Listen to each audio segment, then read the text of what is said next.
चलिए next topic start करते हैं। नेक्स्ट टॉपिक है ज़ारेदारी सिस्टम। ज़ारेदारी सिस्टम मेनली रेवेन्यू कलेक्शन से रिलेटेड है, तो इसके बारे में पढ़ लेते हैं। ज़ारेदारी सिस्टम जो है वॉरेन हेस्टिंग ने 1772 में इंट्रोड्यूस किया था। तो इसके लिए ज़ारेदारी सिस्टम से पढ़ने के लिए मुग़ल एम्पायर का टैक्स कलेक्शन पढ़ना पड़ेगा कि वो कैसे लैंड रेवेन्यू कलेक्ट करते थे, तो उसके लिए पढ़ना पड़ेगा। तो मुग़ल एम्पायर जो थे उनके वो अपने जितनी भी उनकी एरियाज़ थी उन्होंने डिफरेंट प्रोविंसेस में बांटा हुआ था। ये मैंने पहले भी आपको बताया था। प्रोविंसेस डिफरेंट सूबा में डिवाइडेड थे। तो हर एक सूबे का जो लैंड रेवेन्यू कलेक्शन होता था वो दीवान करते थे, बट दीवान डायरेक्टली नहीं करते थे। लैंड रेवेन्यू कलेक्शन उसका ज़मींदार के थ्रू वो करवाते थे रेवेन्यू कलेक्शन, और वो किसके थ्रू होता था, लास्ट में पीजेंट्स के थ्रू होता था। मतलब पीजेंट से लैंड रेवेन्यू कलेक्ट करते थे ज़मींदार से लेते थे दीवान, और वो जाके अपने प्रोविंसेस को में मुग़ल एम्पायर ट्रेजरी में सबमिट कर देते थे। ठीक है, तो ये था। उसके बाद जब बैटल ऑफ बक्सर हुआ था, जिसमें शाह आलम सेकंड जो थे वो उन्होंने सरेंडर कर दिया था और ट्रीटी ऑफ इलाहाबाद साइन हुई थी।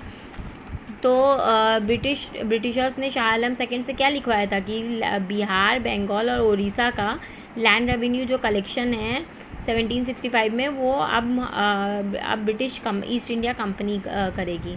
ठीक है, तो अब ये चार्ट कैसा हो गया, अब ये चार्ट डिफरेंट हो गया। मुग़ल एम्परर को अभी भी रेवेन्यू मिल रहा था, मगर जितना अमाउंट पहले मिलता था उतना नहीं मिल रहा है। अब ब्रिटिश कंपनी एक फ़िक्स्ड रेवेन्यू दे रही है। अब वैसे ही है, प्रोविंसेस के नीचे सूबा होता था मुग़ल एम्पायर का। उसके बाद जो यहाँ पे दीवान होते थे, अब उनकी जगह British east India company collect कर रही है। पीजेंट से वो ज़मींदार कलेक्ट कर रहे हैं, वो डायरेक्ट नहीं जाते थे। इनको ये सुपरवाइज़ कर रहे हैं कि ज़्यादा से ज़्यादा अमाउंट कलेक्ट करो। ज़मींदार से बोल रहे हैं पीजेंट से ज़्यादा से ज़्यादा अमाउंट कलेक्ट करो, और फिर ये एक फ़िक्स्ड अमाउंट रेवेन्यू दे देते थे मुग़ल एम्पायर को, बाकी सब ये रख लेते थे। समझ में आया कैसे चोरी करते थे। अब ये देखिए, यूरोपियन ऑफिसर्स जो थे उनको सुपरवाइज़ करने को कहा गया था ज़मींदार को, ताकि वो ज़्यादा से ज़्यादा टैक्स कलेक्ट करें। जो पहले मुग़ल एम्पायर में पीजेंट्स की चीज़ें देख रेख करके काफ़ी कम अमाउंट कलेक्ट किया जाता था, ताकि पीजेंट्स भी अपनी ज़िंदगी ठीक सी चला सके। मगर अब ब्रिटिश ऑफिसर्स को इससे कोई मतलब नहीं था, वो ज़्यादा से ज़्यादा टैक्स कलेक्ट करते थे, और जिसकी वजह से पीजेंट्स की हालत बिल्कुल ख़राब हो गई थी 55 से 56 में। एग्रियन इकोनॉमी जो थी वो बिल्कुल डिसऑर्गेनाइज्ड हो गई थी। भाई तुम कुछ दे ही नहीं रहे हो, सब अपना रख ले रहे हो, तो फ़ायदा क्या है। फिर 1770 में क्या हुआ, 1/3 पॉपुलेशन जो थी वो बिल्कुल मतलब फेमाइन बोला जाता है, फेमाइन आया था, जिसकी वजह से वो डिवास्टेटिंग हो गई थी। बट ये रीज़न नहीं था। रीज़न ये था कि ब्रिटिश ईस्ट इंडिया कंपनी इतना ह्यूज टैक्स कलेक्ट करती थी। ये कई लोग इसे मैन मेड फेमिन भी बोलते थे, जिसकी वजह से पीजेंट्स जो थे वो बेचारे सर्वाइव ही नहीं कर पा रहे थे। ब्रिटिश ऑफिसर्स जो मतलब कि ईस्ट इंडिया कंपनी के लिए रेवेन्यू कलेक्ट करते थे वो करप्ट थे। वो ब्रिटिश ईस्ट इंडिया कंपनी को भी ज़्यादा पैसा नहीं देते थे, और बाद में उन्होंने मुग़ल एम्पायर को भी जो फिक्स अमाउंट देना रहता था वो भी देना बंद कर दिया। और उसके बाद 1771 में क्या हुआ, वॉरेन हेस्टिंग जो थे वो कलकत्ता प्रेसिडेंसी के गवर्नर अपॉइंट हुए, वॉरेन हेस्टिंग। फिर 1772 ने वॉरेन हेस्टिंग में इजारेदारी सिस्टम लेकर के आए। इसका मतलब क्या था, इसका मतलब ये था कि अब ये जो लैंड रेवेन्यू जो कलेक्शन करना है वो ज़मींदार नहीं करेंगे।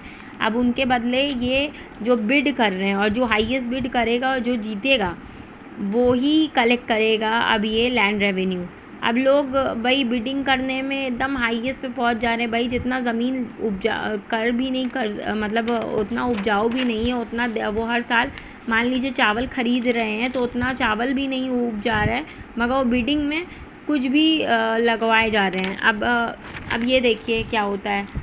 इसमें क्या हुआ कि मैं आपको समझाती हूँ। जैसे बिडिंग में क्या हुआ कि ब्रिटिश ऑफिसर जो वॉरेन हेस्टिंग थे उसने बोला कि तुम लोग मतलब जो हाईएस्ट बिड करेगा वो लैंड रेवेन्यू कलेक्ट करेगा। अब वो ब्रिटिश कंपनी को सिर्फ अपना फ़ायदा देखना था। अब इसमें बेचारे किसान मर रहे हैं, उससे कोई मतलब नहीं है। मान लीजिए 5 बोरी किसान चावल उगा रहा है, अब उससे हाईएस्ट बिड किया 4 बोरी पे, तो 4 बोरी तो भाई ये ब्रिटिश ईस्ट इंडिया कंपनी ले लेगी। तो ये भाई जो ये बंदा जो हाईएस्ट बिड कर रहा है, ये क्या करेगा, ये भी तो अपना मुनाफा करने के लिए तो बिड कर रहा है, ये बची हुई बोरी किसान से ले लेगा। तो किसान आखिर में कौन मर रहा है, पीजेंट ही मर रहा है ना, किसान ही मर रहा है ना। तो ये था इसमें।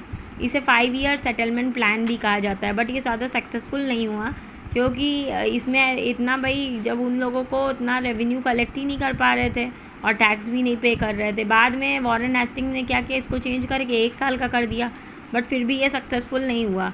मगर मैंने आपको बताया ना, आखिर में जो ये सब चीज़ तुम दाव जिस पे लगा रहे हो, बोली जिससे लगा रहे हो, उससे तो पूछो कि वो कर पा रहा है कि नहीं।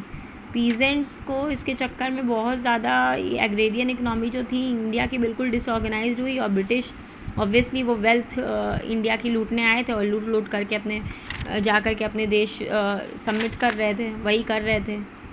यही था इजारेदारी सिस्टम। अगर आपको मेरी वीडियो पसंद आई हो तो प्लीज़ लाइक कर दीजिएगा, कमेंट कर दीजिएगा और सब्सक्राइब कर लीजिएगा मेरे चैनल को।